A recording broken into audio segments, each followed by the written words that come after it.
How you doing? I'm Sean Sherman. I'm the developer of the Reset System. And my name is Jonathan Losa. I'm the Director of Education of the Reset System.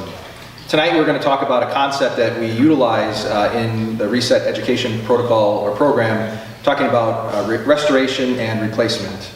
Those are interesting terms, but I think it's important because it predicates the whole basis of outcomes and results in the industry, whether it's the fitness industry or the rehabilitation industry from physical therapy, chiropractic, whatever the title may be. But basically a replacement strategy is getting outcomes based on intervention that you're putting onto the body, based on utilizing the available resources that are there. Okay. Whereas a restoration strategy is identifying the deficient resources, bringing those resources back online, and then putting intensity into the body and getting outcomes from that aspect. So when you look at replacement versus restoration, both are generating outcomes, right? You're getting results with your patients or clients, but one is doing so with the available resources, enhancing compensation, right? Whereas the other one is focused on recovery, okay, and enhancing performance or enhancing outcomes by restoring function to those deficit tissues. Right. So I think it's a really great general delineation and explanation of those two approaches.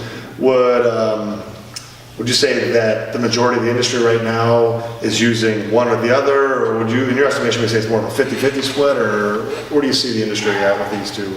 So I would argue that unless you're specifically looking for it, like looking for the true source of that motor or that movement dysfunction, you are utilizing replacement strategies. And I think it's a product of both necessity and just mistake. Necessity in terms of if there is a problem with the hardware, like a lesion in the nervous system somewhere, a break to the bone, a total rupture of a tendon. So you're saying hardware, you're talking like the structural components? Like the tissue components, yeah, like either muscular, neural, or articular. Yep.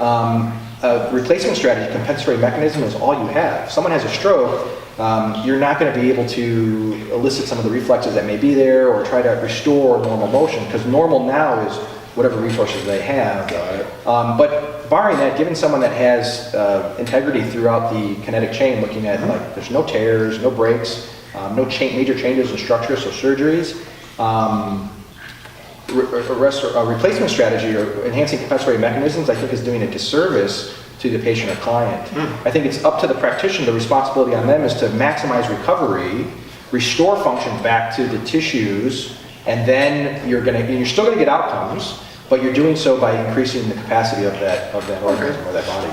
So I guess the argument that I think some people might have is, well, I'm doing a restorative process or a restorative strategy because I'm working on improving mobility, I'm working on improving stability, and look, I'm improving these resources. Right. And so again, I think I don't think I answered your question before. Is the industry doing that? Sure. So if you're looking at complex movement, right, compound movement throughout the body, if you want to identify, in order to make sure that you're on a restoration plan and not a replacement plan, I feel like I'm selling insurance, replacement versus restoration. But if you want to make sure you're on a restoration plan, you have to identify the links in the chain, right? So you have the kinetic chain, you have the possible components, right? And people argue all the time, if you train the chain, everything gets stronger. Right. And they're right, everything gets stronger together, not one thing gets bigger, but everything gets stronger together. And so you still have those deficits of limited resources. Right. So you have to do is identify in the movement component or in all the resources that are there to bring that up. And so unless you're looking at the most reduced component of movement, right? So we're not talking about taking gait and hey, you see there's some issue with like hip stability, and so you're going to take the ankle and knee out of it and you're going to try to reduce it down to the hip. Unless you're breaking movement down to the specific joint, and not just the specific joint, but the specific joint plane, and looking at all components of the motor control that control that, right? So the tissue, the joint, the muscle, and the processing that happens there. Unless you restore that first, reset that component, right? You're replacement. You're doing a replacement strategy. Right. So back to the question I asked, you kind of actually answered it. If someone said, "Hey, look, I'm improving mobility, I'm improving stability, and therefore I'm doing restoration," I guess I'm thinking is, you just kind of went over the components that make up the human movement system. They're not actually improving those resources, they're just noticing an improvement in those outcomes. Right, and that's why it's misleading, because I can go in and I can do a Which is range of good. motion, stretch them, throw some exercise on it. I can intensify the movement pattern Right. and compensatorily, is that a word? I can elicit the compensatory mechanism Yeah. and utilize those resources to get stronger and still get outcomes. Right. So my patient's happy, client's happy, on paper it looks good, I submit to insurance, approved bill, great, perfect. But what do you do for the long term? Right. Or in terms of when we're working with athletes, their ability to perform. So that software deficit's still there, it's never been addressed, it's Yes. just gonna come back and They bite just you put in the more butt. RAM into the system to Right. Okay, let's use this example. It's like a mechanic working on an engine. Right. And you have a V8 engine, so you have 8 cylinders there, and 2 options of generating more horsepower out of that engine. You can either do a replacement strategy where you bore out the holes, get more airflow in there, add some nitrous. You can make modifications that definitely enhance horsepower, but that engine, if you're not checking for it, has 1 or 2 cylinders not firing. So that V8 is only firing on 6 or 7 cylinders, but you've done all these modifications and you've got outcomes. So that engine's actually running better than a regular V8. Right. And over here you have that V8, you take a second engine and you make sure all cylinders are firing, and you're going to have an increase in performance. But now if you take the two, you do the restoration strategies first, get everything firing, and then you do your compensatory aspects. Our goal is that I don't think we're ever going to get truly here. But if you can get close to there, you give the body more resources to use, and then you intensify, Absolutely. now you're talking about, like you said, do you want good results or do you want awesome results? Exactly. And so I think that's important to take into consideration. It's you, the practitioner, that have to be accountable.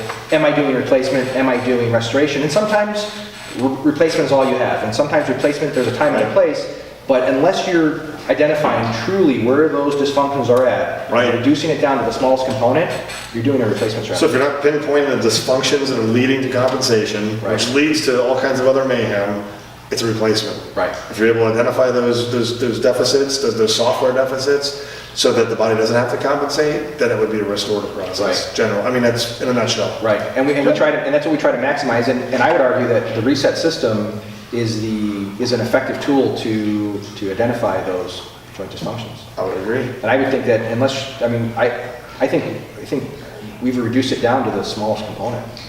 I mean, I don't know how it gets smaller than, I think about the hip.